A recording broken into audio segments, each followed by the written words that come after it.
আল্লাহর নবী একদিন বলতেছিলেন, সাহাবীরা রে, আমার কাছে তিনটা জিনিস প্রিয়। এক নম্বরে নামাজ, দুই নম্বরে আমার বিবিগণ, তিন নম্বরে সুগন্ধি। এক নম্বরে নামাজ আমি নবীর কাছে প্রিয়, সালাত আমি নবীর কাছে প্রিয়, নামাজ আমি নবীর কাছে প্রিয়। সারা রজনী জেগে জেগে নবী নামাজ পড়তেন। নামাজ পড়তে পড়তে পা ফুলে যাইতো।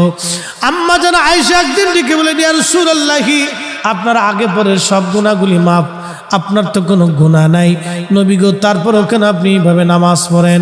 আল্লাহর নবী ডাক দিয়ে বলেন, আয়েশা রে, আমি কি আল্লাহর শুকরগুজার বান্দা হব না? আমি কি আল্লাহর কৃতজ্ঞ বান্দা হব না? আমি কি রব্বে কারিমের দরবারে কৃতজ্ঞতা প্রকাশ করব না রে আয়েশা? আল্লাহর হাবিবের কাছে প্রিয় ইবাদতের নাম হলো সালাত, নামাজ। নামাজ হলো খুব দামি ইবাদত, পছন্দের ইবাদতের নাম সালাত, নামাজ। কঠিন মেহশরের মাঠে আল্লাহর আরশে মুআল্লা ছাড়া কোনো ছায়া থাকবে না। ওই ব্যক্তিকে আল্লাহ ছায়া দিয়ে দিবে যে ব্যক্তি নামাজ পড়ে মসজিদ থেকে বের হয়ে আসার পরে তার হৃদয়টা মসজিদের মধ্যে ঝুলিয়ে রেখে আসে। যে ব্যক্তি মসজিদ থেকে নামাজ পড়ে বের হয়ে আসার পরে তার হৃদয়টা মসজিদের মধ্যে ঝুলিয়ে রেখে আসে, অর্থাৎ নামাজ পড়ে বের হয়ে আসার পরে আবার অন্তরটা নামাজের জন্য উদগ্রীব থাকে, কখন আবার নামাজে যাব। এই লোকটা আরশে মুআল্লার নিচে আমার আল্লাহ তার জন্য জায়গা বরাদ্দ করে দিবে। একবার জোরে বলা যাবে কি সুবহানাল্লাহ? আল্লাহর নবী বলেন, উম্মত কিয়ামতের আলামত ৭২টা। প্রথম নম্বর আলামত হলো আমাতুস সালাহ, আমার উম্মত নামাজ মেরে ফেলবে।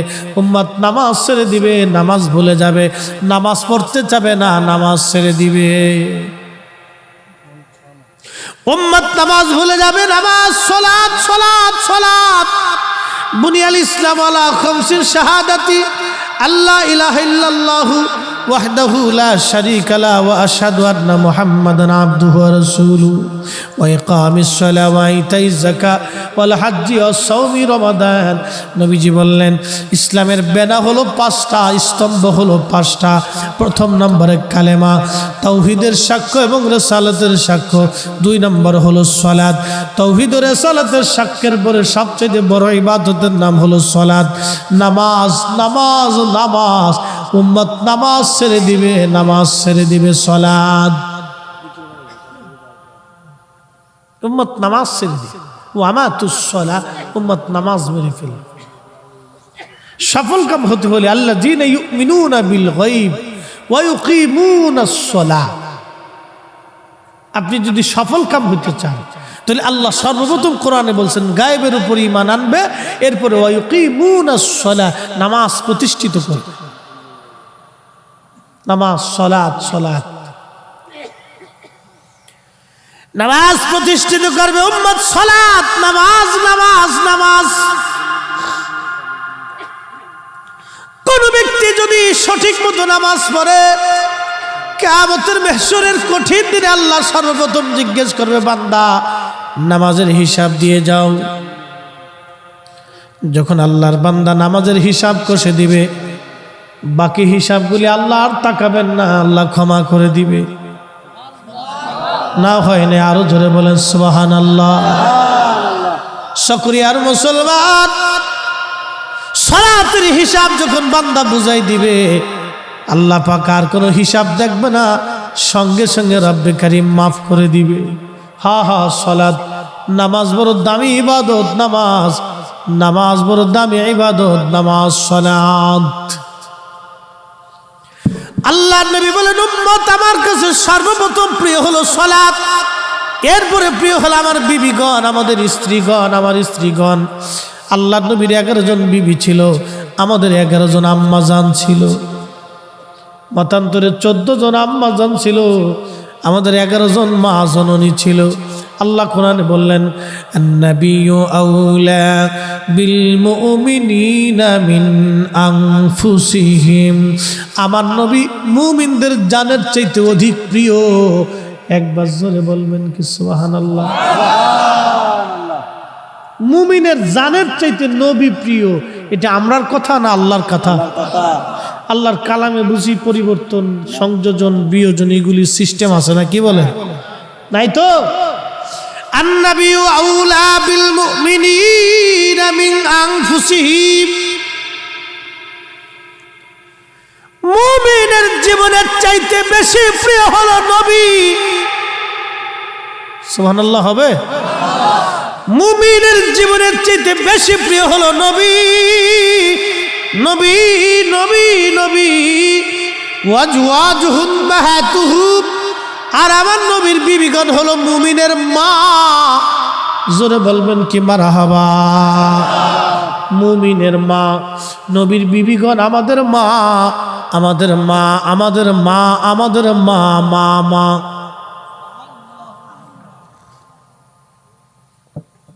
মা সর্বপ্রথম মায়ের নাম খাদিজাতুল কুবরা তাহেরা তয়্যিবা। সুবহানাল্লাহ বলবেন।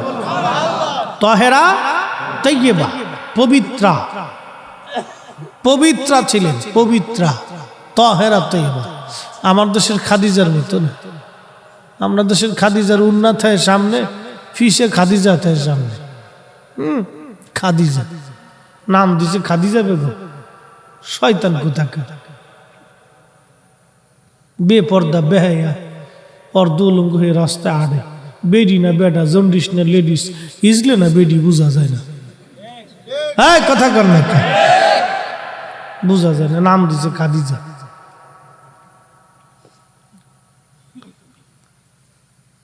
বাপের কা আব্বা ফ্যান কিনে দাও, বাবা ফ্যান কিনে দাও, দিছে ফ্যান কিনে। ওই বাপ হলো বড় হিজলে। যে বাপে তার মেয়েকে প্যান্ট শার্ট পরা, এটা হলো হিজলে। ওটা বাপ হয়েছে কি জন্য? কি কথা বলেন না? ওটা বাপ হয়েছে কেন? ওটা তো হিজলে। ওকে বাপ হইতে বলছে কেন? খুব মনোযোগ দিয়ে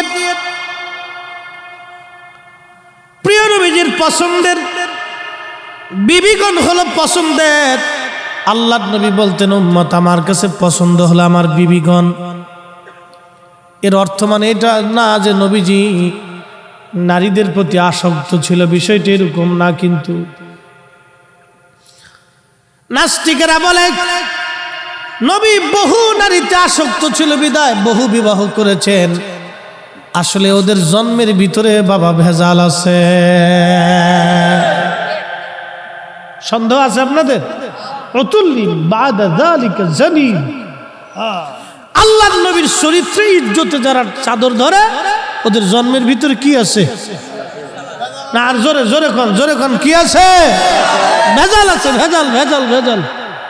আরে আমরার মাযহাবের ইমাম আবু হানিফা রাহিমাহুল্লাহ, মাযহাবের ইমাম, আমরার মাযহাবের ইমাম, কত বড় আলেম ছিলেন দেখেন। তো একদিন উলামা ইকরাম নিয়ে বসে ফিকহি দর্স চলতেছে, ইলমের দর্স চলতেছে। তো বাচ্চা কাচ্চারা খেলাধুলা করে, তো একটা বল ছুটে এসে দর্সের মাঝখানে চলে আসছে। সব বাচ্চারা আলেম ওলামা দেখে আর আগাইতে সাহস পারে না, দূরে দাঁড়ায় গেছে। আমাদের কিছু বাচ্চা, অনেক আদবী বাচ্চা আছে না, অনেক আদবী বাচ্চা। এই যে আমার যুবক যারা আজকে মাহফিলে বসছে, কিছু পোলাপান আছে চারপাশ দিয়ে ফেসবুক চালাইতেছে, মাইন কিছু বিড়ি টেনতেছে। এরকম পোলাপানি তো আছে, কি কথা কর না কেন? আছে না না? আবার কিছু পোলাপান আছে নেশাখোর, এমন ভাবে ভাব লইছে, উরে বাপরে বাপ, উনি দেশের নেতা। সিটকিনি কষাতে কায়দা মতো কইসে মারি দিলে একবারে চামড়া পোল্ট্রি মেরে উঠে চলে আসবে। ও সিস্টেম জানা আছে, কোথায় কোন জায়গায় কারে মারতে হবে। ও শিখে টিকে কিন্তু ওয়াজ করবার হয়েছে, খুব মনোযোগ দিয়ে। তো এই সব ছেলেরা দূরে দাঁড়িয়ে রয়েছে, বল নিতে কেউ সাহস পায় না। হঠাৎ করে একটা ছেলে দৌড়ে এসে মাঝখান থেকে বলটা থাপা দিয়ে নিয়ে চলে গেল। ইমামুল আজম ডেকে বললেন, এই ছেলেটা জারস।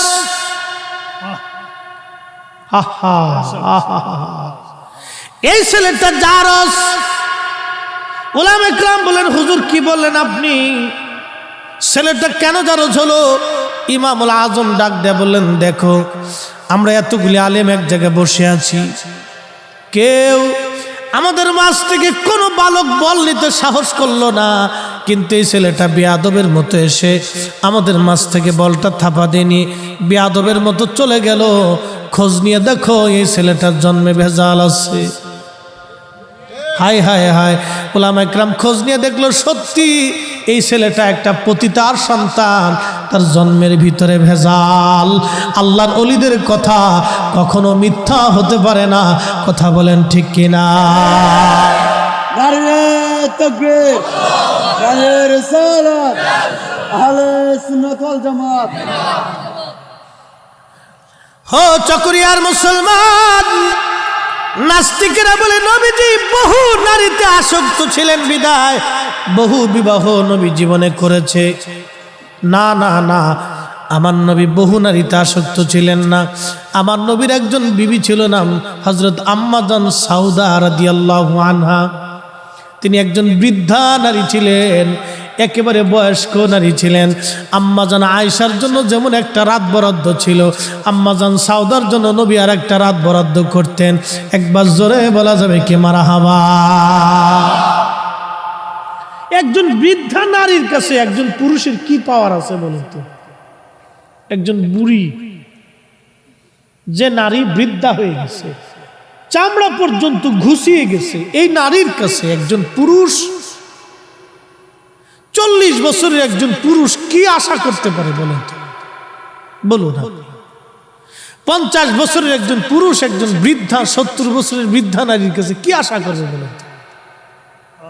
কিন্তু তারপরেও আল্লাহর নবী আম্মাজান আয়েশার জন্য যেমন রাত বরাদ্দ, আম্মাজান সাউদার জন্য তেমন বরাদ্দ ছিল। রাসূল করিম উম্মতকে শিখিয়েছেন, উম্মত তোমার যদি দুইটি স্ত্রী থাকে, দুইজন বিবি থাকে, দুইজন বিবিকে যদি তুমি সমান চোখে না দেখো, দুইজন স্ত্রীর সাথে যদি সমান আচরণ তুমি না করো, দুইজন বিবির মধ্যে যদি ইনসাফ তুমি কায়েম না করো, তাহলে ওই উম্মতকে কিয়ামতের ময়দানে আল্লাহ রাব্বে করিম প্রতিবন্ধী করে ল্যাংড়া খুরা বুবা বানাইয়া প্রতিবন্ধী বানাইয়া কিয়ামতের ময়দানে তার উঠানো হবে। আহা, কি কঠিন শাস্তি, একটু চিন্তা করুন তো। কোটি কোটি মানুষ দেখবে এটা ল্যাংড়া কানা খোরা, কারণ তার দুইটা স্ত্রী ছিলেন, সে সমানভাবে দেখে নাই, একটারে ভালো ভালো খাবার দিছে আর একটারে মারতে ধরে। এরকম বাংলাদেশে বহু আছে, কি কথা বলেন না কেন? আছে না? বহু আছে, বহু পুরুষ আছে দুইটি স্ত্রী বিয়ে করছে, এক স্ত্রীর খোঁজ নেয়। আর একটা সুন্দর এটি খালি ঘুরে, এগুলোর ফাইলে কায়দা মতো বাটাম সালাম দিয়ে দিত দরকার। এগুলোর হলো বাটাম সালাম দিতে হবে, নগদে বাটাম সালাম, বাকি ঝুঁকি দিয়ে লাভ নেই। হ্যাঁ, এগুলো নগদ বাটাম সালাম। বুঝতে পারছেন? ইসলাম এমন চমৎকার জীবন ব্যবস্থা। হযরত ওমর রাদিয়াল্লাহু তাআলা বাটাম সালাম দিয়ে দিত। বাটাম বুঝছেন? আমাদের ফরিদপুরের ভাষায় বলে বাটাম, মানে লাঠি চালান। একবারে জাগার উপরে খাড়ার উপরে লাঠি চালান দিয়ে দিলে সব সোজা হয়ে যাবে। প্রকাশ্যে লাঠি চালান, তাও ইসলামিক আইন হলো প্রকাশ্যে লাঠি চালান দিয়ে দাও, সবাই মিলে দেখবে। সেনাবাহিনীর ট্রেনিং কেউ কোনোদিন দিচ্ছেন কিনা জানি না, সেনাবাহিনী যদি একজনের দোষ করে শাস্তি সবার হয়ে যায়। ভুল করবে একজন, সারাক্ষণ এটা চালাইস না বাপ, এটা ভিতরেটা চালাইস না, এটা জ্বালা যন্ত্রণা। হ্যাঁ, আমার দরকার নেই আওয়াজ, এমনি বালা, এটা পলিউশন, বেশি সাউন্ডে স্নায়ুর সমস্যা হয়, ব্রেনে এফেক্ট করে, ঝামেলা আছে। আমরা বক্তাদের ব্রেন পারফেক্ট না থাকলে জ্বালা।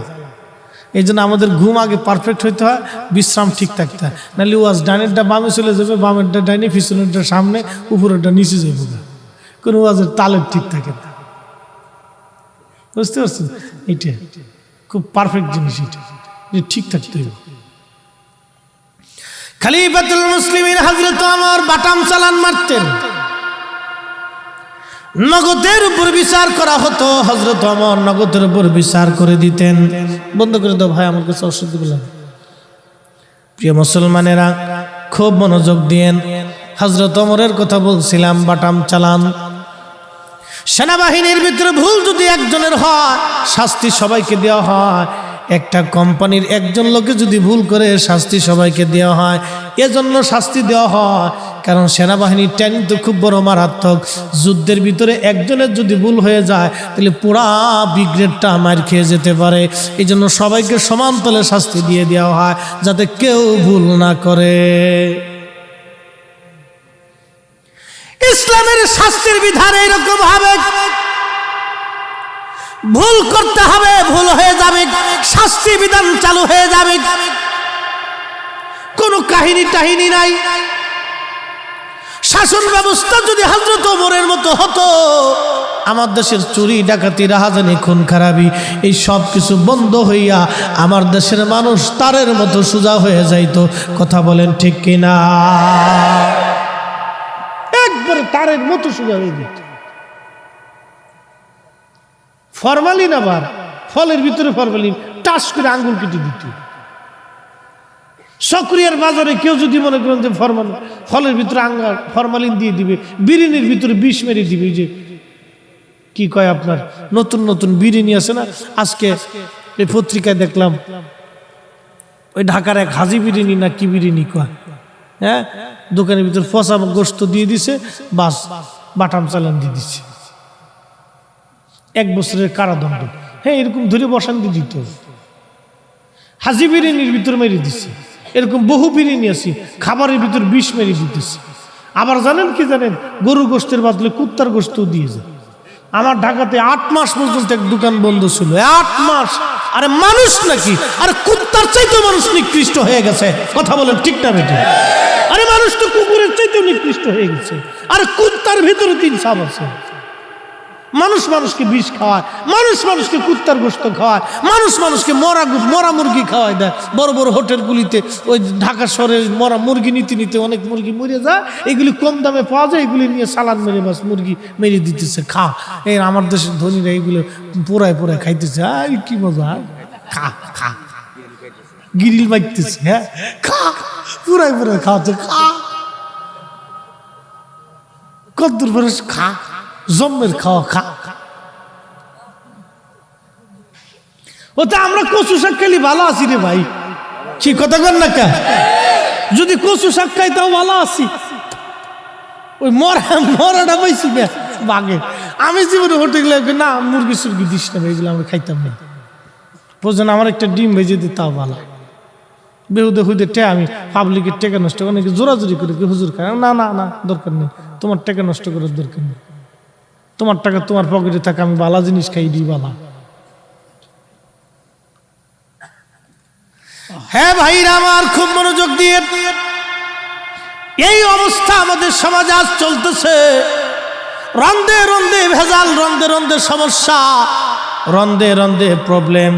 আহা, সেই দিন কোথায় চলে গেল? হযরত ওমরের জীবনের একটা কথা আপনাদেরকে শোনাই, না কষ্ট হবে আপনাদের?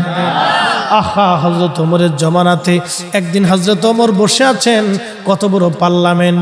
হযরত ওমরের পার্লামেন্টের নাম মসজিদে নববী। বারান্দা ছিল মাটির ধুলার তক্তের উপরে বসে থাকতেন। ধুলার তক্ত। হযরত ওমরকে খোঁজার জন্য রোমান থেকে একজন দূত আসছে। একদিন হযরত ওমর গাছের ছায়ার নিচে হাতের ডানার উপরে মাথা রেখে ঘুমাইতেছিলেন। রোম থেকে দূত আসছে খোঁজার জন্য। সে ভাবছে মুসলিমদের খেলাফতে বিরাট বড়, মনে হয় বড় বড় বিল্ডিং হবে, আলিশান প্রাসাদ হবে। রোমের দূত এসে খুঁজে, তোমাদের বাদশার খলিফার প্রাসাদ কোন দিকে? মুসলমানরা হাসে আর কয়, না, আমাদের বাদশার কোনো প্রাসাদ নাই। একবার জোরে জোরে বলা যাবে কি মারহাবা। এই জন্য আল্লাহ নবী বলতেন, ফালাইকুম বিসুন্নতি, তোমরা আমার আদর্শ মানবে, আমার পরে আরেকটা আদর্শ দুনিয়ার মধ্যে তোমরা মেনে চলবে। ওয়া সুন্নাতিল খুলাফায়ে রাশিদিনাল মাহদিন, আমার খোলাফায়ে রাশিদিনের আদর্শ তোমরা মেনে চলবে। একবার জোরে বলা যাবে কি মারহাবা। তেলের গাড়ি তেলে চলে, হাওয়ার গাড়ি হাওয়ায় চলে, বিনা তেলে চালাই গাড়ি, নবী সুলাইমান আমরা সেই মুসলমান, আমরা সেই মুসলমান। এ বাপ, ইউরোপে যাবেন তো, আমেরিকায় যাবেন তো, যায় দেখবেন ওদের অধিকাংশ জন্মের ঠিক নেই।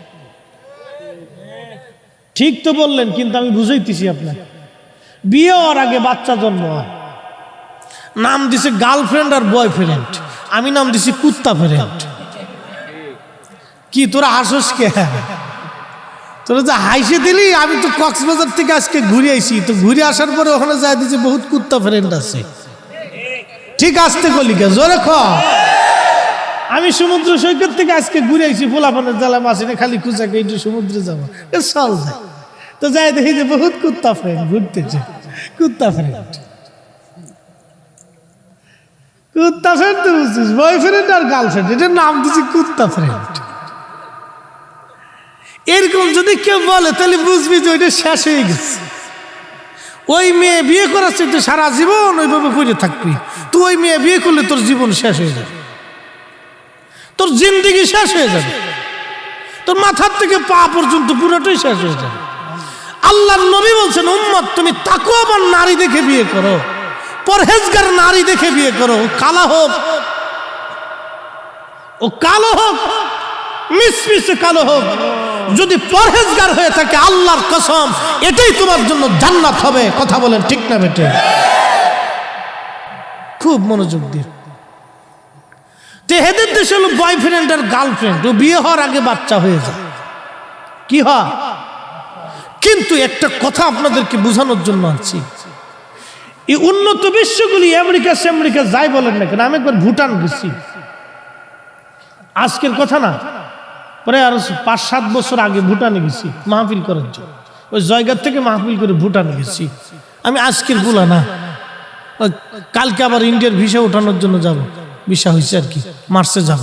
তো খুব মনোযোগ দিয়ে, তো ওই ভুটানে যাওয়ার পরে দেখি সব হাফ প্যান্ট পরা রাস্তা দিয়ে বেরিয়ে হাঁটতেছে। তা আমি কি কইলেও এলেন আপনারা আমারে? তাকে হুজুর কিছু করার নাই, আপনি নিচের দিক চাইতে না, আপনারা ধরে লয়ে যায়। কি করবো কন, কি জ্বালার জ্বালা। তো এক হোটেলে ঢুকার পরে দেখি খালি বোতল সাজানো। তা আমি বললাম, ওটা কি? হুজুর এগুলো বোতল শাহ। বোতল শাহ বুঝছেন? মদ মদ মদ মদ, এতে এগুলো খায়। আমি বললাম, এই হোটেলে আমি খাবো না, না খেয়ে থাকবো তাও খাবো না। কোনো মুসলিম হোটেল থাকলে আমার নিয়ে চলে। তো সারাদিন না খাওয়ার পরে বিকেলবেলা শেষে জায়গা যাইয়া এক হোটেল ছিল মুসলিম হোটেল, যায় দেখি হজরত আলা হজরত রহিমাহুল্লাহর নাম খুব সুন্দর করে মাজার শরীফের ছবি টবি দিয়ে একবার সাজাই থুয়ে দিছে। একবার জোরে বলবেন না মারহাবা? একবারে কাপটা শুনবি, দেখে কলিজাটা ভরে গেল। বললাম, হ্যাঁ ওনার কাছে খাইতেই। পরে উনি গরুর গোশত দিয়ে আমার খুব সুন্দর করে খাওয়াইছে। ওখানে যায় দেখি আলা হজরত, এই জোরে কর না মারহাবা। ওখানেও যায় দেখছি মানুষের হৃদয়টাকে তিনি এভাবেই জয় করেছিলেন। আরে রসুলের গোলাম যারা হয়ে যায়, কুল মাখলুক তার গোলামি করে। কি কথা বলেন ঠিক কিনা? কুল মাখলুক তার হয়ে যায়। প্রিয় মুহতারাম উপস্থিতি, খুব মনোযোগ। এই ইউরোপের মানুষগুলি বিয়ে হওয়ার আগেই বাচ্চা হয়ে যায়। এখন আমার প্রশ্ন, এই ছেলেরা বড় হয়ে গেল, তাদেরকে কি লেখাপড়া দেওয়া হয় যে আমার বাংলাদেশে মুসলমানের ঘরে জন্ম নিয়া বিরিয়ানির ভিতরে পচা গোশত দেয়, মুসলমানের ঘরে জন্ম নিয়া আমার দেশে বিরিয়ানির ভিতরে সেই মেডিসিন মেরে দেয়, যা খাইলে বিরিয়ানি স্বাদ হবে কিন্তু ক্যান্সারের রোগ হবে, কিডনি পচে যাবে, লিভার নষ্ট হয়ে যাবে, ব্লাড ক্যান্সার হবে, এমন তারপরে ফরমালিন ফলের মধ্যে মেরে দেয়।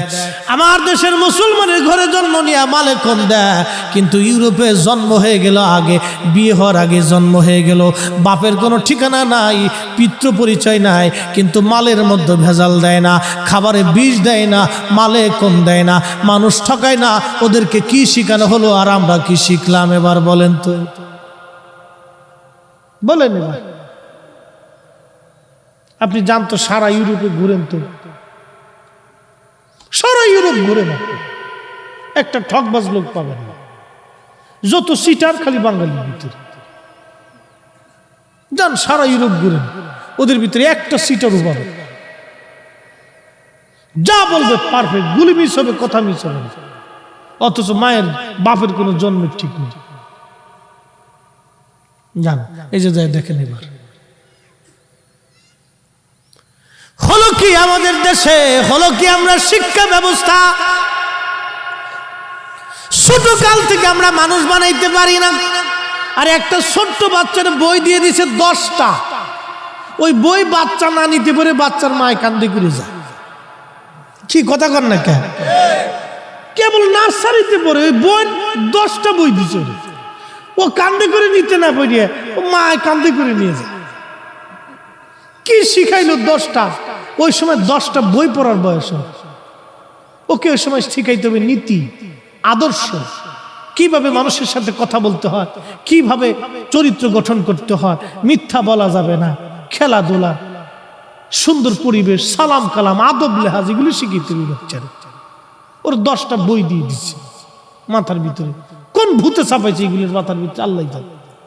ছোটকালে আমরা তো খালি বাংলা, ইংরেজি, অঙ্ক 3টে শিখছি আর আরবি কোরআন শিখছি। 10টা বই দিয়ে দিচ্ছে। এই বাচ্চা টানতে না পেরে বাচ্চার মায় কান্দি করে যায়। কত বাচ্চা তো শেষ পর্যন্ত ব্রেনের সমস্যাই হয়ে যায়। 10টা বই একটা বাচ্চা কি পড়বে বলেন তো? এই বাচ্চার ব্রেনের ভিতরে এতটুকু একটা ব্রেন, ও এখন খেলাধুলার বয়স, ওর 10টা বই, 5টা 7টা 8টা বই দিয়ে রাখছে। পাগলের যত কারখানা। প্রিয় মুসলমানেরা, আপনি জাপানে খুঁজে দেখেন, ছোট্ট একটা বাচ্চা জাপানে মিথ্যা কথা বলে না। যান খুঁজে দেখেন, ওরা বৌদ্ধ, কেউ আছে নাস্তিক, কোনো ধর্মই মানে না, আবার কেউ আছে অধিকাংশ বৌদ্ধ। যা দেখেন একটা বাচ্চা মিথ্যা বলবে না, বাচ্চা মানুষ ঠকাবে না, চুরি করবে না। কিন্তু আমার মুসলমানের ঘরে বাচ্চা জন্ম হয়ে গেল, কালেমা কোরআন আজান কালাম দেওয়ার পরেও বাচ্চা চুরি করে, কারণটা কি? ছোট্ট কাল থেকে আমরা শিখাইতে ব্যর্থ হয়েছি। আরে রাসূলুল্লাহর আদর্শ আমাদের ভিতরে নাই। আজকে নবীর আদর্শ নিয়ে গেল খ্রিস্টানেরা, নবীর আদর্শ নিয়ে গেল ইউরোপিয়ানরা, নবীর আদর্শ নিয়ে গেল চাইনিজরা। বলে হুজুর কেমন বলতেছেন আপনি? হ্যাঁ, আল্লাহর নবী বলেন উম্মত, ঘরের মধ্যে একটা লাঠি রাখবা, তোমার সন্তানকে নামাজের জন্য পিটাবা। 10 বছর বয়স হয়ে গেলে যদি নামাজ না পড়ে তাহলে লাঠি দিয়ে পিটাবা। আর আদবের জন্য তোমার সন্তানকে লাঠি পিটা করবা, যদি আদবওয়ালা না হয় লাঠি পিটা করবা। পড়ার জন্য ছেলেরে বকি, নামাজের জন্য কোনোদিন বকি নাই।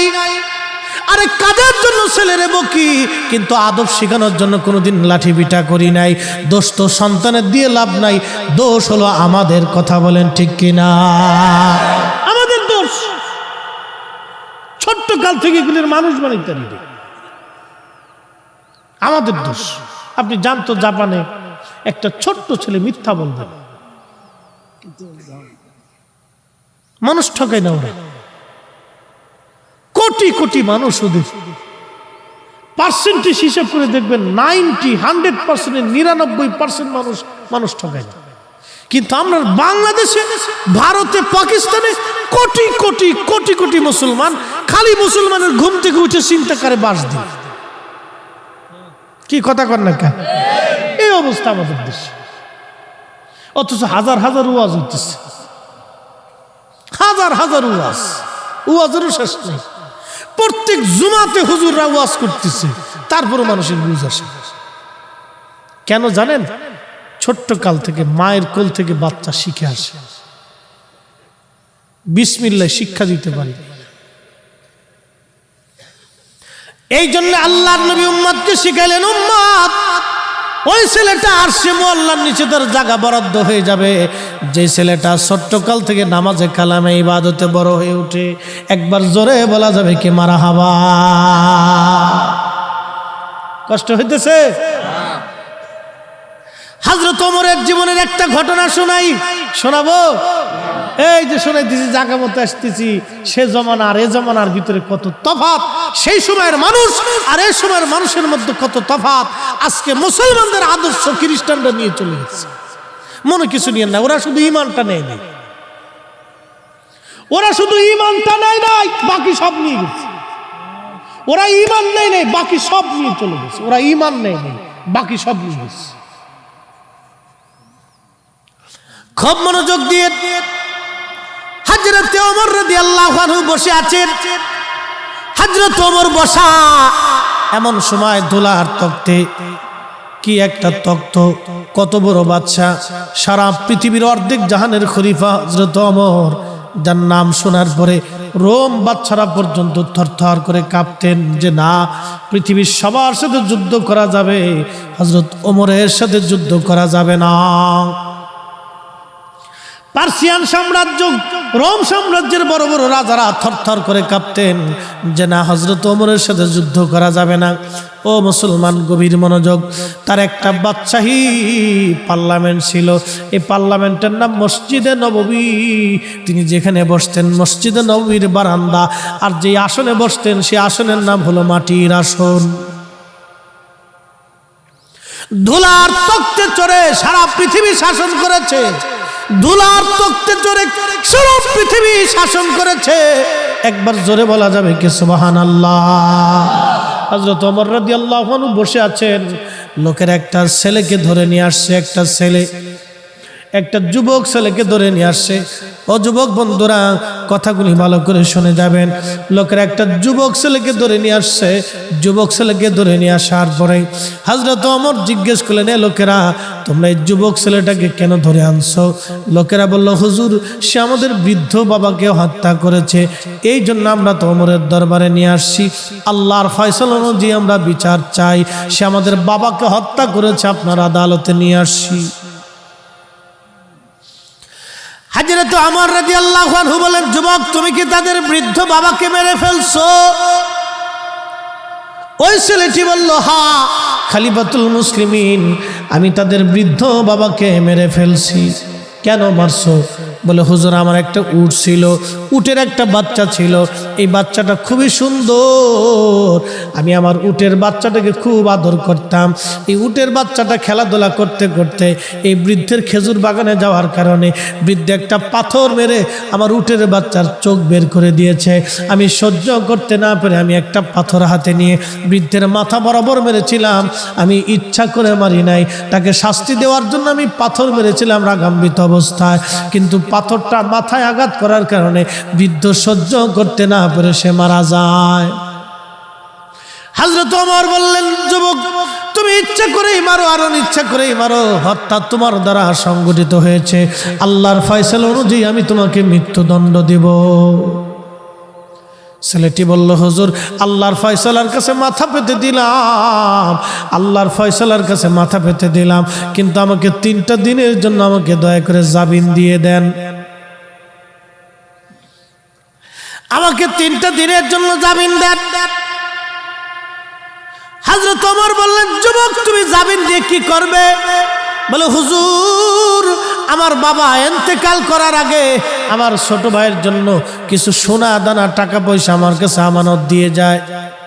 আমিরুল মুমিনিন, আমি ওই সোনা দানা টাকা পয়সাগুলি সুন্দর করে মাটির মধ্যে পুঁতে সিন্ধুকে ভরে রেখে দিয়েছি, আমি ছাড়া পৃথিবীর আর কেউ জানে না। হুজুর, আমি যদি আপনি আমাকে হত্যা করে ফেলেন, আমাকে যদি আল্লাহর শাস্তি অনুযায়ী মৃত্যুদণ্ড দেন, আমার ছোট ভাইয়ের আমানত নষ্ট হয়ে যাবে, আমার যাইতে একদিন লাগবে, আসতে একদিন লাগবে, মাঝখানে একটা দিন আমি আমার ছোট ভাইয়ের সব আমানত বুঝাই দিয়ে চলে আসব। হুজুর, আমার আব্বাজান ইন্তেকালের সময় আমার কাছে আমার ছোট ভাইয়ের আমানত আমার আব্বাজান দিয়ে গিয়েছিলেন, আমার জন্য আব্বা বরাদ্দ করেছিলেন, ভাইয়ের জন্য করেছিলেন। আপনি যদি আমাকে মৃত্যুদণ্ড দেন, তাহলে আমার ভাইয়ের আমানত নষ্ট হয়ে যাবে, আমাকে আমানত বুঝাই দেওয়ার জন্য আমাকে একটু জামিন দিয়ে দেন। একবার জোরে বলা যাবে কি মারহাবা। হে মুসলমান, কোথায় হারাই গেল আজ? হাই হাই, কি মুসলমান ছিল সেই দিনের যুবক, বলতেছে, হুজুর, আপনি আমাকে জামিন দেন, আমার ভাইয়ের আমানত বুঝাই দিয়েছি। হযরত ওমর রাদিয়াল্লাহু আনহু ডেকে বললেন, ছেলে, তোমাকে তো জামিন দেব, কিন্তু জিম্মাদারি কে নিবে বলো? তুমি দেখো মদিনাতে তোমার জিম্মাদারি কেউ নাই কিনা। জিম্মাদারি তো বড় কঠিন, ওমরের আদালতে জিম্মাদারি বুঝছেন, যদি এই ছেলে ফেরত না আসে তাহলে জিম্মাদারির উপর শাস্তি বর্তাবে। কে জিম্মাদারি নিবে ছেলের? ছেলে যদি ফিরে না আসে, হযরত আবু যর গিফারি বললেন, হুজুর আমি তার জিম্মাদারি নিয়ে নিলাম। ওমর বলেন, আবু যর বুঝে সুঝে দিও। বলে, হুজুর না, অসুবিধা নেই, আপনি দিয়ে দেন, ছেড়ে দেন। বলে, আবু যর বুঝে নাও। বলে, হুজুর বুঝেই নিচ্ছি, আপনি তাকে ছেড়ে দেন। আবু যর গিফারি খুব আশিক রাসূল এবং দুনিয়া বিরাগী সাহাবী ছিলেন। নবীজি বলছিলেন, আবু যর তুমি একাই থাকবে, একাই মারা যাবে, কিন্তু তোমার জানাজাতে বহু মানুষের উপস্থিতি হবে। না আসতে হয়ে গেল না? আরো জোরে। আমরা রাসূলের ইলম নিয়ে প্রশ্ন করি, কত হতভাগা উম্মত আমরা। হাই হাই হাই, হ্যাঁ উম্মত কত বড় হতভাগা হলে রাসূলের ইলম নিয়ে প্রশ্ন তুলে। শাইখুল হাদিস মাদ্রাসায় পড়া কত বড় হতভাগা হলে শাইখুল হাদিস হয়ে রাসূলের ইলম নিয়ে প্রশ্ন তুলে। চি, উম্মত লজ্জা করা উচিত। হ্যাঁ বেটা, লজ্জা করা উচিত। ও আলেম হয়েছে কি করে? রাসূল কারীমের ইলম নিয়ে প্রশ্ন তুলে উম্মত হয়েছে। উম্মত বলে আমরা উম্মত বললেই উম্মত হওয়া যায়। আরে সেই দিনের আবু যরকে চিনে যান, আবু যর গিফারি দুনিয়া বিরাগী সাহাবী ছিলেন। দুনিয়া বিরাগী সাহাবী, দুনিয়া বিরাগী সাহাবী, দুনিয়া বিরাগী। ইন্তেকালের সময় শুধু একটা জুব্বা ছিল পরনে, গায়ে একটা জুব্বা ছিল, আর একটা পরনে তওবান ছিল, কিচ্ছু ছিল না। স্ত্রী বসে বসে কাঁদতেছে আর বলে, হুজুর আপনি এখন মারা যাবেন। ও আমার স্বামী, কে আপনার জানাজা পড়বে? কে আপনাকে কাফন দিবে? সারাটা জীবনে নির্জনে মরুদ্যানে আমি আর আপনি দুইজনে মরুভূমির ভিতরে কাটাই দিলাম। আজকে আপনার ইন্তেকালের সময় হয়ে গেল, আপনার জানাজার কাপড় আজকে নাই, কোথায় কাপড় পাবো? কে কবর খুঁজবে? হযরত আবু যর গিফারি চোখের পানি ছেড়ে দিয়ে বলে, বিবি হে, তোমাকে চিন্তা করতে হবে না।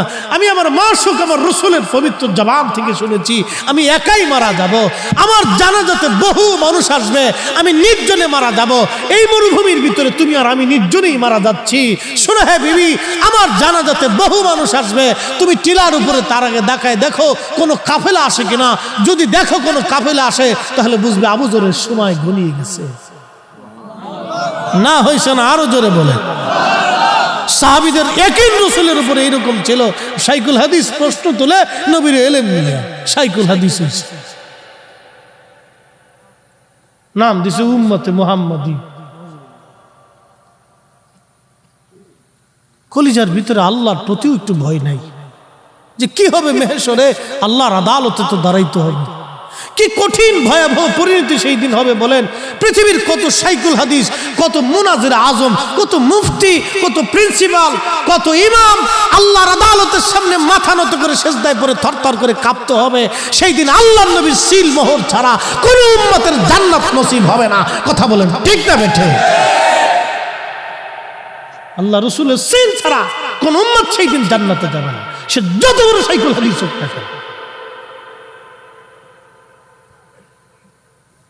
নবীর মহান ইজ্জতের কাছে 4 পয়সা মূল্য নেই, কিচ্ছুই না। রাসূল কারীমের মহান ইজ্জতের তুলনায় আমাদের কিচ্ছু নাই,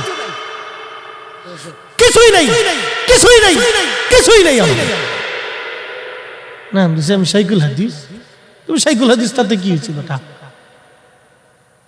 রাসূল কারীমের জুতা মোবারকের সাথে যে ধুলা লেগেছিল, এই ধুলার সাথে ধুলা, ধুলার সাথে ধুলা, তারও কোটি বিলিয়ন কোটি ভাগ করার পরে একটা ছোট্ট অনু অংশ এক পাল্লায় দিলে, তোমার আমার মতো কোটি কোটি বক্তার শাইখুল হাদিস উম্মত আর এক পাল্লায় দিলে নবীর কদম মোবারকের ধুলার ওজনের সমান হবে না। কথা বলুন ঠিক না বেঠিক? উম্মতের একই এভাবে হতে হবে, আবু যর গিফারিদের মতো। হযরত আবু যর গিফারি রাদিয়াল্লাহু আনহুর বিবি টিলার উপরে তাকায় দেখলেন একটা বণিক দল আসে। নেমে এসে বললেন, স্বামী আমার একটা বণিক দল আসতেছে। আবু যর বললেন, বিবি রে সময় আমার শেষ, রাসূল বলেছে আমার জানাজায় বহু মানুষ আসবে। সুবহানাল্লাহ, কি হবে?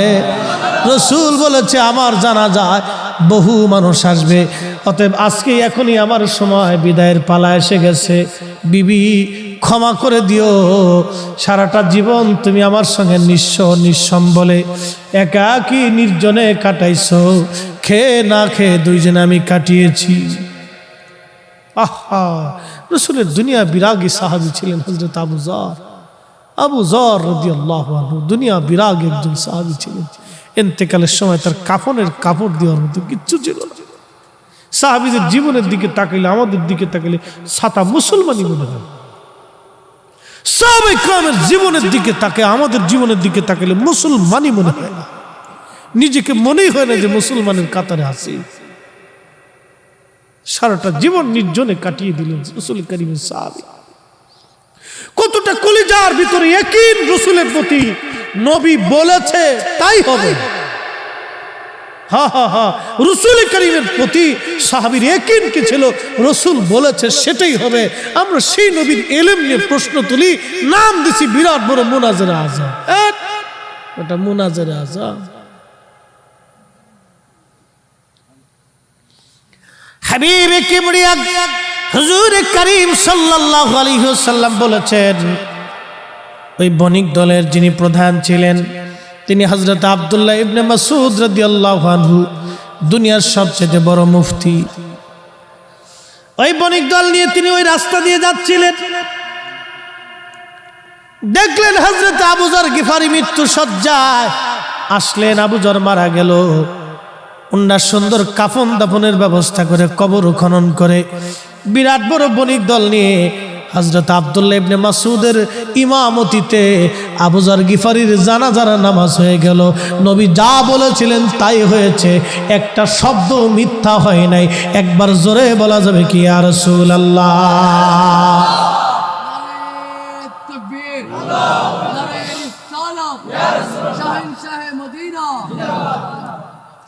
কি করে বুঝাবো আপনাকে বলেন তো? এই জন্য আল্লাহ বলছেন আমিনু, ঈমান আনো কামা আমানান নাস। আমার নবীর সাহাবীরা যেইভাবে ঈমান আনছে তোমরা সেভাবে আনো। সেভাবে ঈমান আনো। আমার রাসূলের সাহাবীরা যেইভাবে ঈমান আনছে তোমরা সেভাবে ঈমান আনো। ক্বালু, সেদিন মূর্খরা, মুনাফিকেরা, কুফাররা বলেছিল নুমিনু কামা আমানাস সুফাহা, আমরা কে নির্বোধদের মতো ঈমান আনবো। সেই দিন হযরত বেলালকে নির্বোধ বলেছিল, ওয়াসাল কারনিকে নির্বোধ বলেছিল, সুমাইয়াকে নির্বোধ বলেছিল, খাব্বাবকে নির্বোধ বলেছিল, গরিব গরিব মুহাজির আনসার সাহাবীদেরকে তারা নির্বোধ বলেছিল। আল্লাহ তার কঠোর জবাব দিয়ে বলেছিলেন তার রাব্বে করিমের ভাষায়, আলা সাবধান, ইন্নাহুম হুমুস সুফাহা, তোরা যারা আমার নবী সাহাবীদেরকে নির্বোধ বলতেছিস, তোরা নির্বোধ, তোরা নির্বোধ। আজকেও যারা রাসূল কারীমের সাহাবায়ে কেরামকে গালি দেয় ওরাও নির্বোধ, ওরাও নির্বোধ। কথা বলেন ঠিক না বেটে? প্রিয় মুসলমান, খুব সাবধান। হ্যাঁ ভাইরা আমার, হযরত ওমর বললেন আবু যর বুঝবেন? বলে হ্যাঁ বুঝেছি। চলে গেল যুবক, 3 দিন পরে ফিরে আসবে। আসরের নামাজের পরে হযরত ওমর বসে আছেন, বাদীরা বসা। আসামি আসবে, আসবে কিনা, কে আসবে, কখন আসবে? আবু যর গিফারি আসামির কাঠগড়ায় দাঁড়ানো। হযরত ওমর বললেন, আবু যর, তোমার আসামি কি ফিরে আসবে? আবু যর বললেন, হ্যাঁ, সন্ধ্যা ঘনিয়ে আসার আগে আমার মন বলে যুবক ফিরে আসবে। তখন সাহাবায়ে কেরাম কেঁদে ফেললেন, ও বাদীরা, মামলা উঠাও। হযরত ওমর এমন একজন বিচারক, চুল পরিমাণ ডানবাম হবে না তার বিচারে। পৃথিবী উল্টে যাবে কিন্তু ওমরের বিচার কখনো ভুল হবে না। পৃথিবী ধ্বংস হয়ে যাবে কিন্তু হযরত ওমর স্বজনপ্রীতি করবে না। শোনো, একটা যুবকের জন্য নবীর আজকে দামি সাহাবী আজকে মারা যাবে। নবী একটা যুবকের জন্য আল্লাহর নবীর একজন দামি সাহাবী আজ মারা যাবে। না না না, তোমরা মামলা উঠায় নাও। বাদীরা বলল, না, বাবার হত্যার ফয়সালা টানতে আসছি, আমরা ফয়সালা ছাড়া ফিরে যাব না, আমরা ফিরে যাব না। হ্যাঁ, চকরিয়ার মুসলমান, চকরিয়াবাসী, সেই দিন কিছুক্ষণ পরে সূর্য ডুবে যায়। লালিমা বর্ণ ধারণ হয়ে গেছে, একেবারে কুসুমের মতো, ডিমের কুসুমের মতো লালিমা হয়ে গেল। এমন সময় যুবক হাঁপাইতে হাঁপাইতে দৌড়েছে, সবার সামনে সালাম দিলেন, আসসালামু আলাইকুম রহমতুল্লাহ, আমিরুল মুমিনিন, আমি ফিরে এসেছি আমার ভাইয়ের আমানত রক্ষা করে। আপনি আপনার হাত আল্লাহর বিধান কার্যকর করতে পারেন। হযরত আবু যর, 3 দিন আপনাকে কষ্ট দিয়েছি, ক্ষমা করে দিবেন। আজকে 3 দিন আপনি ব্যতিব্যস্ত ছিলেন আমার জন্য চিন্তায়, আমি আমার ভাইয়ের হক আদায় করে আমি ফিরে চলে আসলাম। পুরা দরবার তখন শান্ত, কোনো শব্দ নাই। হযরত ওমরের চোখ বেয়ে বেয়ে পানি পড়তে লাগলো। এমন একটা ভালো ছেলে আজ মারা যাবে। আল্লাহ পাক বাদীদের হৃদয়ের ভিতরে তখন দয়া সৃষ্টি করে দিলেন। বাদীরা ডাক দিয়ে বলল, আমিরুল মুমিনিন, যেই ছেলেটা তার ভাইয়ের হক আদায় করার জন্য হযরত ওমরের মৃত্যুর কাঠগড়া থেকে ফিরে বাড়ি পর্যন্ত যাওয়ার পরে আবার ওমরের মৃত্যুর কাঠগড়ায় ফিরে আসতে পারে, এই ছেলেটা আমাদের বাবাকে ইচ্ছা করে মারে নাই, ও বড় আমানতদার, সে ভুলবশত হত্যা হয়ে গেছে হুজুর। আমরা এই মামলা উত্থাপন করলাম, এই আসামির প্রতি আমাদের আর কোনো মামলা নাই, আমরা তাকে ক্ষমা করে দিলাম। আমিরুল মুমিনিন হযরত ওমর যাতে তাকে ক্ষমা করে দেয়। হযরত ওমর হেসে দিয়ে বললেন, যাও, বাদীরা যখন ক্ষমা করে দিয়েছে ওমরের কাঠগড়া থেকে, আমি তাকে নিষ্কৃতি খালাস করে দিলাম। একবার জোরে বলা যাবে কি মারহাবা, সালাতুন ইয়া রাসূলুল্লাহ,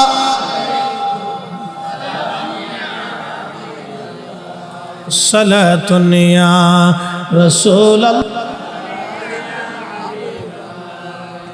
খবর লয়া রাসূলুল্লাহ, খবর লও মেরে মাওলা মেরে আকা, খবর লও সালাতুন ইয়া রাসূলুল্লাহ আলাইকুম, সালামুন ইয়া হাবিবাল্লাহ আলাইকুম। ও মুসলমান, এটা ছিল হযরত ওমরের আমলের মুসলমান, সেই দিনের মুসলমান। এই দিনের মুসলমান কেমন তার পিতা, কেমন তার সন্তান, যে ছোট ভাইয়ের আমানত সেদিন সে মারে নাই, ছোট ভাইয়ের হক সেই দিন মারে নাই। আমরাও মুসলমান, তারাও মুসলমান, আমরাও মুসলমান, তারাও মুসলমান, আমরাও মুসলমান, তারাও মুসলমান। আজকে আমাদের হলো কি, বড় ভাই ছোট ভাই মারামারি হয়, ঝগড়া হয়, কিলিকিলি হয়, গুতাগুতি হয়, মামলা হামলা হয়, কোর্ট আদালত হয়, জমি জমা নিয়ে ঝগড়া ফাসাদ হয়, অথচ 100 টাকা নিয়ে যাওয়ার সুযোগ নেই, 100 টাকা নিয়ে যাওয়ার সুযোগ নেই। জমি জমা নিয়ে খুন খারাপি হয়, মারামারি হয়, কাটাকাটি হয়। হো চকরিয়ার মুসলমান, কাকে ওয়াজ শোনাবো? রন্দে রন্দে সমস্যা। আল্লাহ আল্লাহ, যারা ওয়াজ শুনে, যারা ওয়াজ শুনে না বাজান, যাদের ভিতরে ভেজাল আছে অধিকাংশই তারা ওয়াজ শোনে না, ওয়াজে তারা আসে না, ওয়াজে তারা বসে না। কি কথা বলেন, ঠিক না বেঠে? নেশাখোর, সোর বাটপার, সিটার বাটপার মাহফিলে আসে না। কি কথা কর? সিটার বাটপার এগুলি মাহফিলে আসেও না, বসেও না। তেমন ওয়াজ শোনাবো কারে বলেন তো? এরকম 2-4টা সিটার বাটপার যদি এসে বসতো, তাহলে এখানে বুঝাইছো যে আমরা একটু পথে আনতে পারতাম, ঠিক কিনা? সিটার বাটপার এগুলি আসে না, ওরা চিন্তা করে আমরা তো এমনি সিটে, ভালো জায়গা আমরা যাওয়ার দরকার নেই, এই জন্য আসে না। মনে কিছু নিয়েন না, আমার কথা যাহা বলি সুস্পষ্ট বলার চেষ্টা করি, বাকি ঝুঁকি করে লাভ নেই। চকরিয়ার মুসলমান মাইকের আওয়াজ বহু দূরে যায়, এই এলাকার ভিতরে হাজার হাজার মুসলমান, সবাই কিন্তু আজকে আসলো না। সবাই যদি আসতো তাহলে অবশ্যই আজকে এখান থেকে কিছু নিয়ে তারা বাড়ি পর্যন্ত যেতে পারত। বাজান হো, সেদিনের মুসলমান কি দামি মুসলমান ছিল। হযরত ওমরের কথা বললাম, একটা ছোট্ট ঘটনা থেকে আপনাদেরকে বুঝাইলাম সেদিনের মুসলমান কত দামি মুসলমান ছিল। ও ভাইরা আমার, আল্লাহর নবী বলেন, উম্মত আমার কাছে 3টা জিনিস প্রিয়। 1 নম্বরে নামাজ, 2 নম্বরে আমার বিবিগণ, 3 নম্বর সুগন্ধি। একবার জোরে কন্যা মারহাবা। 2 নম্বরে বিবিগণ, তাহলে স্ত্রীদের সঙ্গে কি আচরণ ভালো হবে না খারাপ হবে? কেমন ভালো হবে জানেননি?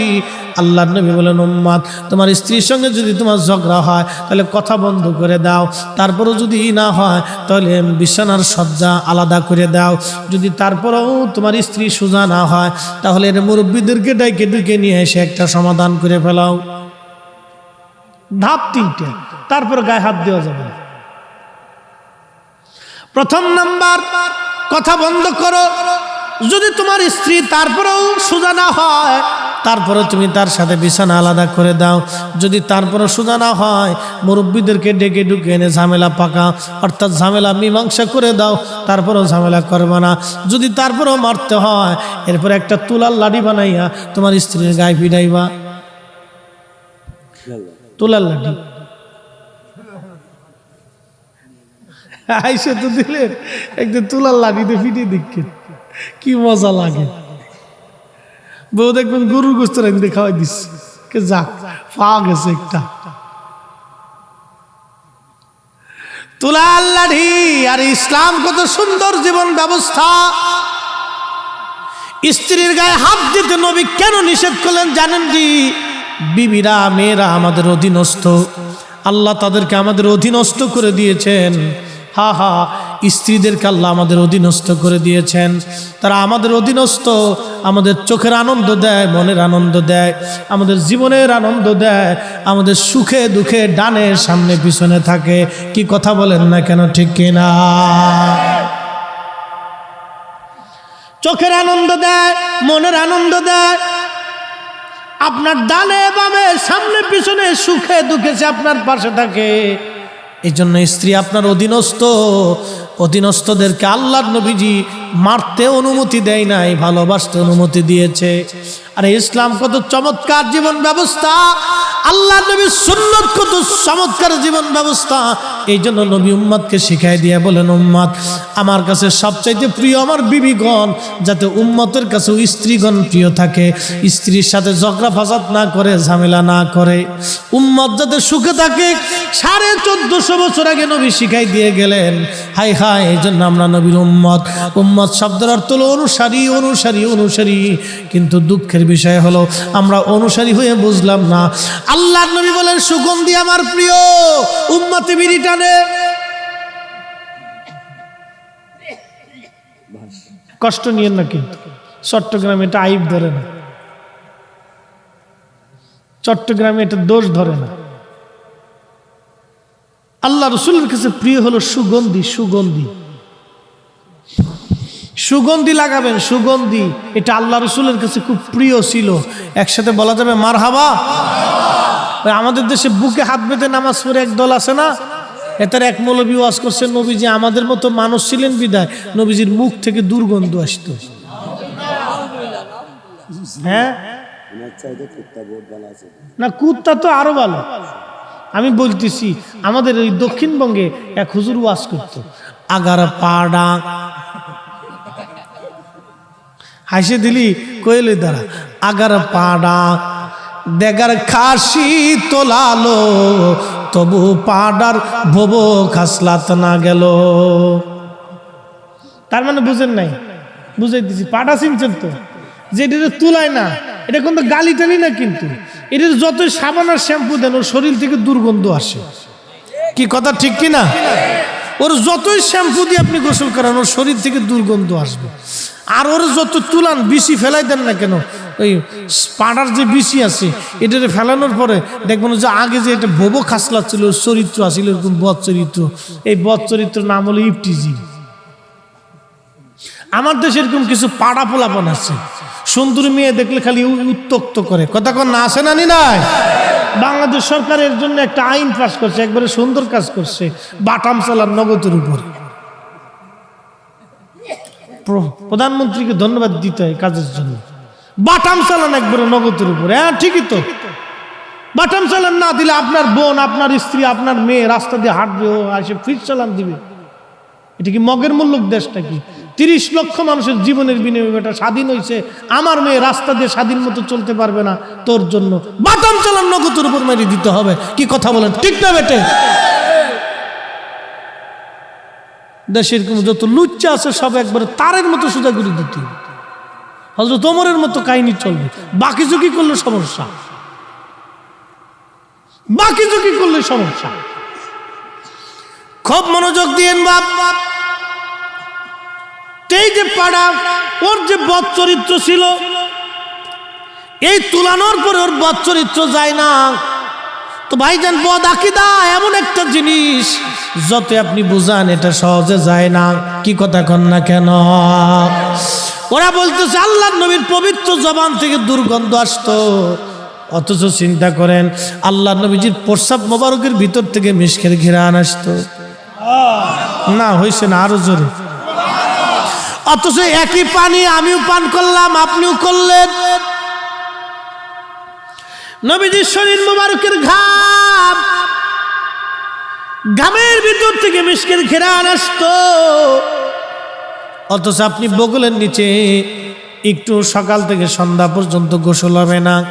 একাধারে 7 দিন পর্যন্ত যদি আপনি গোসল না করেন তাহলে পাড়া পর্যন্ত ফেল হয়ে যাবে। কথা কর, জোরে কর। আমাদের দেশে একদল আছে, কোনটা মোসার কোনটা দাঁড়িয়ে নিজেও জানে না, গাঁজা মাজা খাইয়া 1 বছর পর্যন্ত গোসল করে না, চুল দাঁড়িয়েও ঠিক মতো কাটেও না, চাষেও না, বগল তলাও চাষে না, নাম দিছে আমরা ফকির। ওটা আজাজিল। কি কথা কর না? এটা কি? নামাজ কালাম কিচ্ছু না, এটা আজাজিল, ওটা শয়তান। এটা আজাজিলের চেয়ে নিকৃষ্ট। শয়তান ওরে দেখলে হাসে আর কে, উরে বাপ তুই দে আমার শুধু বড় সিটার। কি ভাব লইছিস যে তুই? দাড়ি বসে এক জায়গায় করে একবারে সামনে একটা পাটলে আপনার সামনে দে টাকা দে, আমি পাগল, দে টাকা দে। ও পাগল, পাগল হলে ঠিক আছে না? কেন টাকাটা চিনি, ওর ল্যাংটা করে ফিটানোর দরকার। তুই পাগল হইছ, তো টেকা চিনিস কেমনে রে পাগল? আল্লাহর পাগল কি আর টেকার লেগে পাগল রে বেটা? দেশে কত সিটার বাট পারে যে ভরে গেছে ভাই, বইলে শেষ নেই। আহা, আল্লাহ পাক এই সমস্ত ফিতনা থেকে আমাদেরকে বাঁচাক বলে না আমিন। রন্দে রন্দে রন্দে রন্দে ফিতনা ভরে যাচ্ছে আজকে। আরে শরীরে সব জায়গায় ঘা হয়ে গেছে, মলম কয় জায়গা দিবে? সমস্ত শরীর অঙ্গে প্রত্যঙ্গে ঘা জায়গায় জায়গায় হয়ে গেছে, মলম কয় জায়গা দিবে? এই জন্য আপনাদের জন্য একটাই নির্দেশনা, আল্লাহ রাসূল বলেছেন, উম্মত তোমরা কোরআনের পরে আমি নবীর সুন্নাহ মেনে চলবা। যদি মেনে চলো তাহলে তোমার জীবনে শান্তি, কোনো চিন্তা নাই। হ্যাঁ, নবীর সুন্নতকে এই জন্য দাঁত দিয়ে কামড় দিয়ে ধরে রাখতে হবে। সুবহানাল্লাহ বলা যাবে না? একবারে দাঁত দিয়ে কামড় দিয়ে খুব শক্ত মতো ধরে রাখতে হবে, খুব মজবুতের সাথে ধরে রাখতে হবে,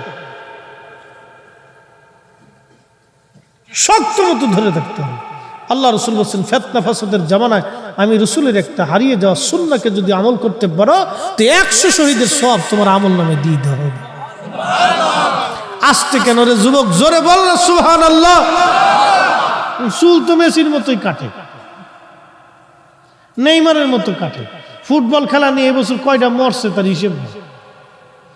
একটা কারেন্টের খাম্বায় পতাকা উঠাবার যায়, শেষে কারেন্টে ভাগ্নে যেহেতু আইসো আর মামা বাড়িতে যাওয়ার দরকার নেই, কারেন্টে ধরছে ধরে একবারে জাগার উপর শেষ।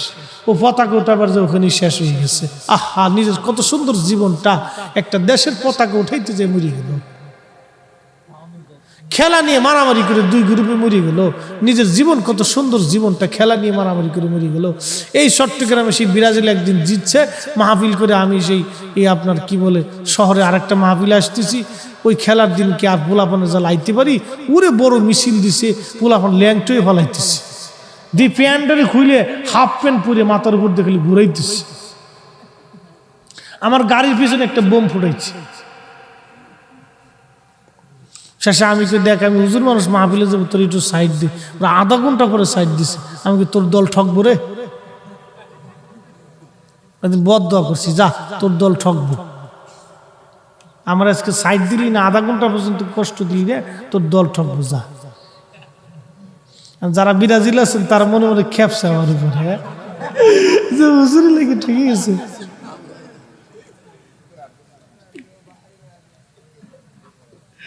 আমি কোন দলে না, যেটা জিতবো এটার দলে শুধু যাইছে। এই সমস্ত আমি দল চল নিয়ে এগুলো নিয়ে মাথায় টেনশন বাড়ানোর কোনো দরকার আছে? কতটি গমের ওষুধ খেয়ে শীতেও ঘুমাইছি ঠগার পরে। ঠক আল্লাহ রাসূল বলে আল মারু আমার হাব্বা, তুমি যারে ভালোবাসো তার সাথে তোমার হাসর নাসর হবে। এই জন্য আমরা আল্লাহর ওলিদেরকে ভালোবাসি। কথা বলেন ঠিক না বেঠে? ওলিদেরকে ভালোবাসি, ওলিদের সাথে আমাদের হাসর নাসর হবে, ওলিদের সাথে আমাদের হাসর নাসর হবে। ও বাবা মুসলমান, খুব মনোযোগ দিয়ে যান। আল্লাহ নবী বলেন 3 নাম্বার আমার কাছে প্রিয় হলো সুগন্ধি। সুগন্ধি আমার কাছে প্রিয়, সুগন্ধি আমার কাছে প্রিয়, সুগন্ধি। এই জন্য আপনারা সুগন্ধি ব্যবহার করবেন। আতর আল্লাহ নবীর কাছে এটা খুব প্রিয়। শুধু সুগন্ধি হলেই হবে না, আপনাকে সবসময় পবিত্র থাকা লাগবে, অজু হালতে থাকা লাগবে, অজু পবিত্রতা অর্জন করা লাগবে আপনার। হযরত আবু বকর বলেন ইয়া রাসূলুল্লাহ, আমার কাছে 3টা জিনিস প্রিয়। নবীজি বললেন কি বলো?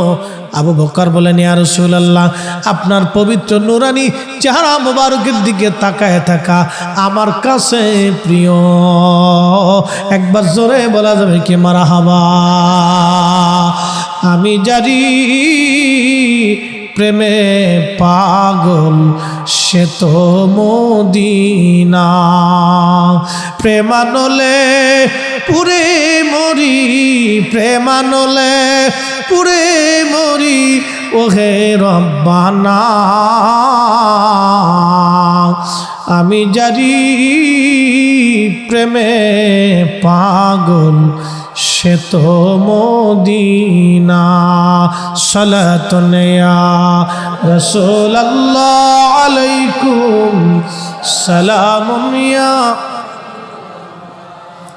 সালাতুন ইয়া রাসূলুল্লাহ আলাইকুম সালামুন ইয়া হাবিবাল্লাহ আলাই। ও ভাইরা আমার, সাহাবায়ে কেরামের আদর্শ আমাদের নিতে হবে, নবীজির আদর্শ নেওয়া লাগবে।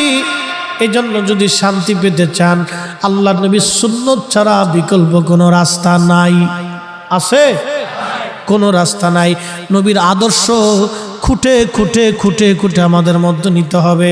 আমাদের ছোট ছোট বাচ্চাদেরকে নবীর আদর্শ শিখাইতে হবে, আমাদের মেয়েদেরকে নবীর আদর্শ শিখাইতে হবে, আমাদের স্ত্রীদেরকে নবীর আদর্শ শিখানো লাগবে। এই জন্য আমি আমার যুবক বন্ধুদেরকে বলবো, বন্ধু বিয়ে করার দিন থেকে সুন্নত পালন শুরু হবে। বলে হুজুর কোনটা? বিয়ে করতে যাবেন সুন্নত তরিকায়, বউ নিয়ে আসবেন সুন্নত তরিকায়, বিয়ে হবে সুন্নত তরিকায়। 1 নম্বরে যৌতুক হারাম। যৌতুক কি? চট্টগ্রামে আরাম,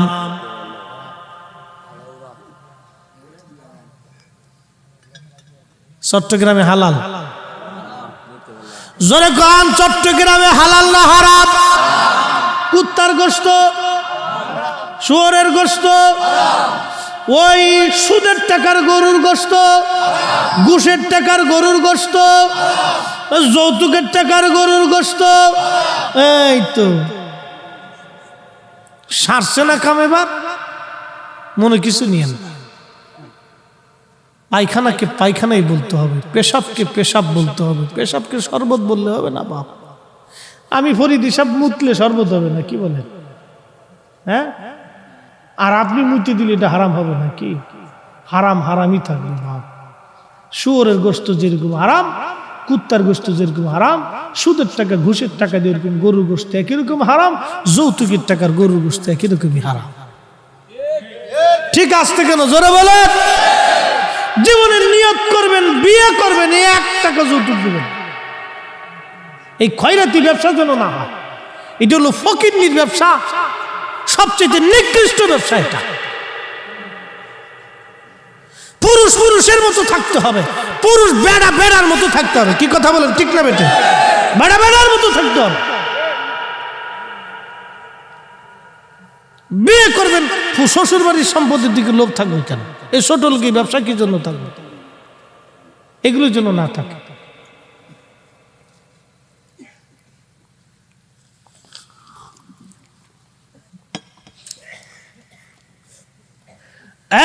এইগুলি থাকবে না বন্ধুগণ, এইগুলি হারাম। যেগুলি হারাম হারামি। এই জন্য বিবাহটা যেন নবীজির সুন্নত তরিকা অনুযায়ী হয়। বিয়েটা যেন মসজিদের মধ্যে পড়ানো হয়।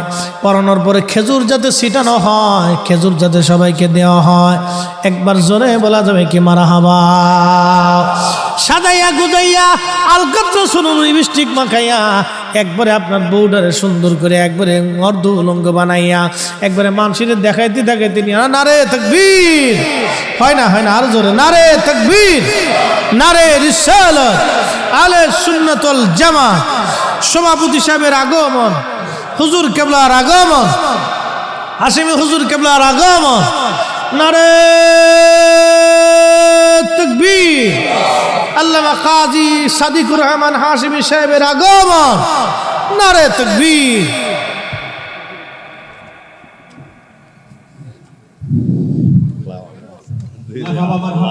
আপনি কেমন আছেন?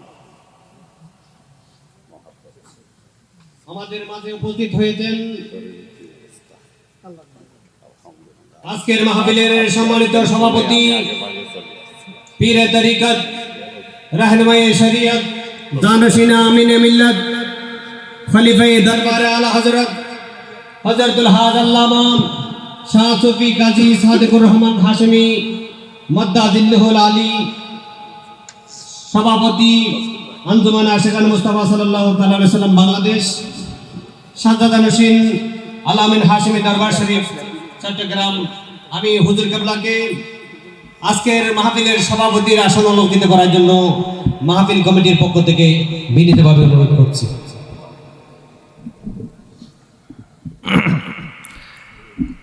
আমরা সবাই বলি মারহাবা। আজকের মোহতারাম সভাপতি হুজুর কেবলা উনি এসে গেছেন। আমি দীর্ঘায়িত করে আপনাদেরকে আর কষ্ট দেব না। এত সময় আপনাদেরকে প্রিয় রসুল করিম সুন্নাহের দিকে আপনাদেরকে ডেকেছি। হ্যাঁ বলবো ইনশাআল্লাহ। মোহতারাম উপস্থিতি, আমাদের উদ্দেশ্য এক এবং অভিন্ন। প্রিয় ভাইরা, দুনিয়ার থেকে তো আমাদের আজ অথবা কাল কবরে চলে যাওয়া লাগবে। কথা বলেন ঠিক কিনা? এই জন্য আমি আমার প্রিয় যুবক কলিজার টুকরোদেরকে বলবো, বিসমিল্লাতে জীবন সাজানোর সময় জন্য আপনাদের সুন্নতটা শুরু হয়। আপনার স্ত্রীকে মাথার থেকে পা পর্যন্ত বুরকা পরায় তারপরে নিয়ে আসবে। সারা জীবন সে পর্দার ভিতরে থাকবে, আপনাকে টেনশন করতে হবে না। সে নিজে পর্দা বলি হবে, নিজের সন্তানদেরকে পর্দা বলি বানাবে, নিজের সন্তানকে আদবওয়ালা বানাবে। কি কথা বলেন ঠিক না বেঠিক? যদি করতে পারেন তো কোনোদিন আপনাকে বৃদ্ধাশ্রমে যেতে হবে। আল্লাহু আকবার ওয়ালিল্লাহিল হামদু বিসমিল্লাহির রাহমানির রাহিম।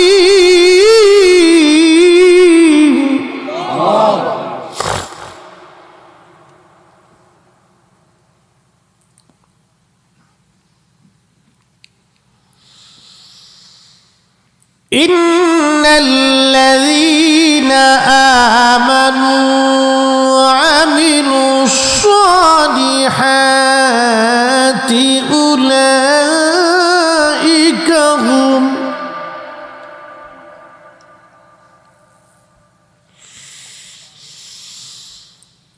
إن الذين آمنوا وعملوا الصالحات أولئك هم خير البرية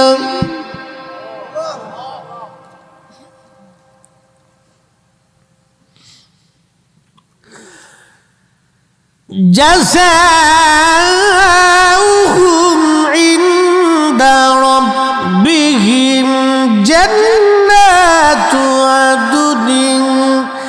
تجري من تحتها الأنهار